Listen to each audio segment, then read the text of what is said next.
Hello बच्चों, स्वागत है आप सभी का आपके हिंदी व्याकरण की कक्षा में। तो आज हम देखेंगे आपका अध्याय संख्या 13 जिसका नाम है क्रिया विशेषण यानी कि एडवर्ब। तो क्रिया विशेषण क्या होता है? ठीक है, तो क्रिया विशेषण वो शब्द है आपके जो आगे चल के और अधिक जानकारी आपको देते हैं संज्ञा, सर्वनाम और विशेषण शब्दों की भी। ठीक है, तो आइए देखते हैं यहाँ पे सर्वप्रथम अविकारी शब्द। तो देखो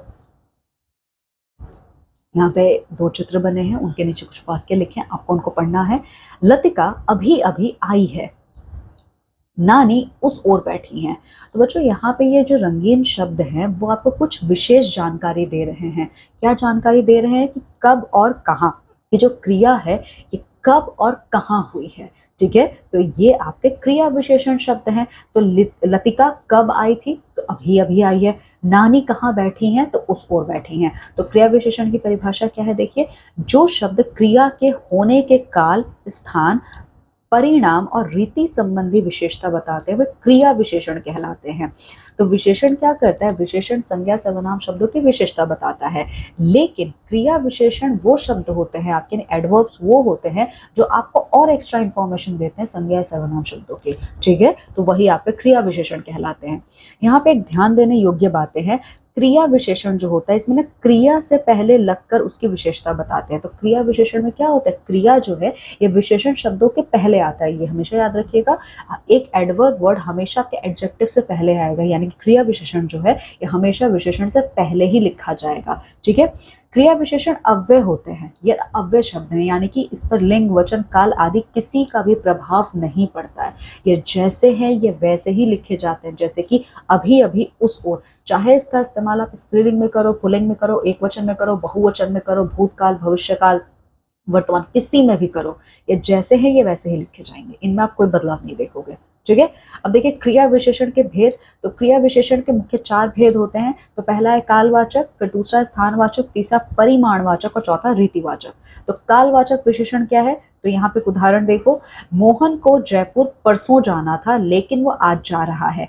चीता अभी दौड़ने ही वाला है। ठीक है, तो यहाँ पे आप देखोगे परसों, आज और अभी ये जो शब्द हैं वो क्या बता रहे हैं? वो क्रिया के काल की विशेषता बता रहे हैं ना, क्रिया के काल की विशेषता बता रहे हैं कि भूतकाल, वर्तमान काल, भविष्यकाल, इनकी विशेषता बता रहे हैं। ठीक है, तो कालवाचक क्रिया विशेषण क्या है? जो शब्द क्रिया के होने के समय संबंधी विशेषता बताते हैं वे कालवाचक क्रिया विशेषण कहलाते हैं, यानी कि ये वो विशेषण होते हैं जो आपको काल के विषय की विशेषता बताते हैं। ठीक है, तो ये आपके कालवाचक विशेषण है। दूसरा है स्थानवाचक क्रिया विशेषण। प्रभात बाहर खेल रहा है, मीरा राधिका के बाईं ओर खड़ी है। तो बच्चों यहाँ पे बाहर, बाईं ओर, ये शब्द क्या कर रहे हैं? ये आपको बता रहे हैं कि स्थान, कहाँ पे ये काम हो रहा है। तो स्थान के बारे में आपको जानकारी देते हैं। तो देखो, जो शब्द क्रिया के होने वाले स्थान संबंधी विशेषता को बताएं वो स्थानवाचक क्रिया विशेषण कहलाते हैं, यानी कि ये वो क्रिया के शब्द होते हैं जो आपको किसी स्थान से जुड़ी हुई विशेषता बताते हैं। तो जब स्थान से जुड़ी हुई विशेषता आपको पता चले वो आपका स्थानवाचक विशेषण है। ठीक है, तीसरा है परिमाणवाचक विशेषण। तो परिमाणवाचक क्या होता है? नाप, तौल, मात्रा, यही है। तो यहाँ पे देखिए 2 चित्र हैं, वाक्य देखो, मोहन तुम बहुत खेलते हो, कम खेला करो, इस बार वर्षा अधिक हुई। तो बच्चों यहाँ पे ये आप देखोगे तो बहुत और अधिक। ठीक है, बहुत, कम, अधिक शब्द जो हैं ये आपको मात्रा के विषय में आपको जानकारी दे रहे हैं। तो देखो, जो शब्द क्रिया के होने की मात्रा यानी माप तौल संबंधी विशेषता आपको बताते हैं वो आपके परिमाणवाचक क्रिया विशेषण कहलाते हैं। अब चौथा है आपका रीतिवाचक क्रिया विशेषण। तो यहाँ पे उदाहरण आप देख सकते हो चित्रों के साथ है। विक्रांत जोर से गिर पड़ा, रिद्धिमा ने हंसते हुए कहा। तो यहाँ पे बच्चों जोर और हंसते हुए जो शब्द है ये आपको बता रही क्रिया किस तरीके से हो रही है, किस रीति से हो रही है। तो जब आपको क्रिया कैसे हो रही है, कौन से रीति से हो रही है, इसके संबंध में जानकारी मिले वो आपका क्या है? रीतिवाचक क्रिया विशेषण। तो उदाहरण देखिए, जो शब्द क्रिया के होने की रीति का बोध कराते हैं वे रीतिवाचक क्रिया विशेषण कहलाते हैं। ठीक है,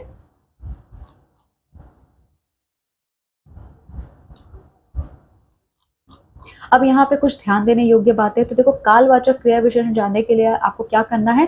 क्रिया के साथ कब लगाकर प्रश्न करना है। स्थानवाचक जानने के लिए कहाँ लगाओगे। ठीक है, तो इस प्रकार से बहुत सारे शब्दों का इस्तेमाल करके आप परिमाणवाचक, रीतिवाचक, इनके विषय में जानकारी प्राप्त कर सकते हो। ठीक है, इसके अलावा विशेषण विशेष्य यानी संज्ञा, सर्वनाम के साथ लगता है परंतु क्रिया विशेषण क्रिया के साथ प्रयोग किया जाता है। ठीक है, अब देखिए संबंध बोधक यानी कि प्रिपोजिशन। तो संबंध बोधक यहाँ पे क्या है, तो देखो संबंध प्लस बोधक यानी संबंध बताने वाला। तो संबंध बोधक क्या है, आपको रिलेशंस बताते हैं, संबंध बताते हैं। तो इन चित्रों को आपको अच्छे से देखना है। देखो शिकारी के सामने शेर आ खड़ा हुआ, चोर के पीछे सिपाही भागा। ठीक है, पर देखो राष्ट्रपति भवन के ऊपर तिरंगा लहरा रहा है, गंगा के किनारे मेरा घर है। तो यहाँ पे अगर आप देखोगे इन वाक्यों में के सामने ये शिकारी के साथ आया है और शिकारी का संबंध शेर के साथ हमें पता चलता है। के पीछे ये आपको चोर का संबंध सिपाही के साथ बता रहा है। के ऊपर ये तिरंगा और राष्ट्रपति भवन के भी मध्य का संबंध आपको बता रहा है। ठीक है, तो इस प्रकार से देखो जो शब्द संज्ञा या सर्वनाम के साथ लगकर उसका संबंध वाक्य के दूसरे शब्दों के साथ जोड़ते हैं वे संबंध बोधक कहलाते हैं। यानी कि संबंध बोधक वो होते हैं जो संज्ञा या सर्वनाम के साथ लगते हैं। ठीक है, और उनका संबंध वाक्यों के दूसरे शब्दों के साथ बताते हैं।